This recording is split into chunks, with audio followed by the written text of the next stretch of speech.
What happens to rents during a recession?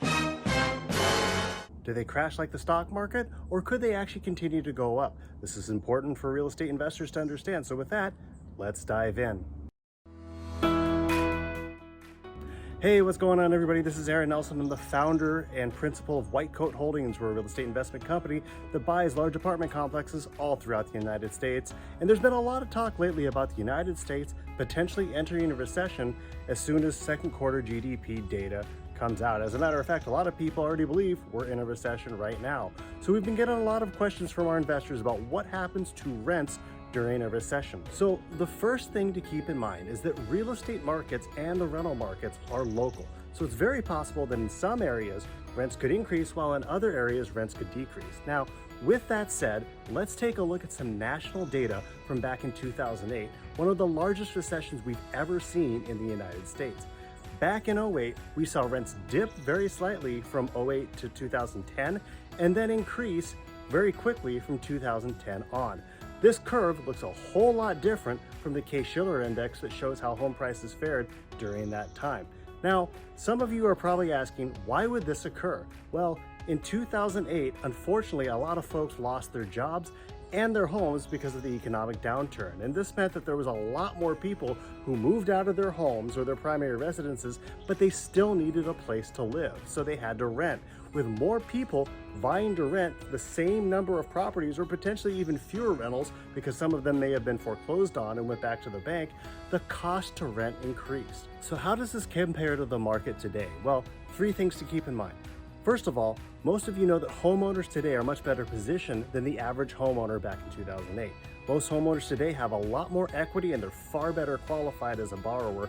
Therefore, we are unlikely to see a large influx of foreclosures that cause people to lose their homes and then become renters. That makes the market conditions today very, very different than 2008.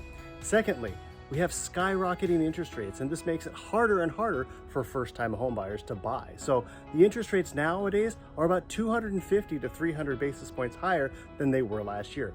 Coupled with the higher home prices, it costs the average borrower about thousands and thousands of dollars more each month to purchase the same home in 2022 than it did in 2021. Higher home costs have also forced a lot of first-time homebuyers to continue renting, therefore bolstering the renter pool. Third, population shifts are creating some markets that are winners and others that are losers. We continue to see large numbers of people move to more affordable states that are getting above average job growth like Arizona, Texas, Nevada, and Florida. And to no one's surprise, there has been and likely will continue to be a huge shortage of rentals in these areas.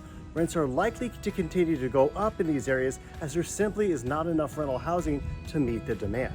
However, in areas that are losing population like New York, or where there's a surplus of housing inventory like in North Dakota or Kansas, we could see rents decline, especially if unemployment jumps in those areas. So what does this mean for apartment investors? Well, we know that smart apartment investors are investing in projects that will generate cash flow, and as rents increase, cash flow also increases as well. We also know that higher rental income means higher net operating income, or NOI. This is one of the metrics used when determining the value of an apartment complex. So therefore, sticking with high growth areas that are getting above average population and job growth will give investors the best chance to thrive and grow their wealth even during a recession. Hey, thanks so much for watching. Please be sure to like our video and share it with a friend. For more great content, please be sure to visit our website at www.whitecoatholdings.com. Thanks so much, and I'll talk to you soon.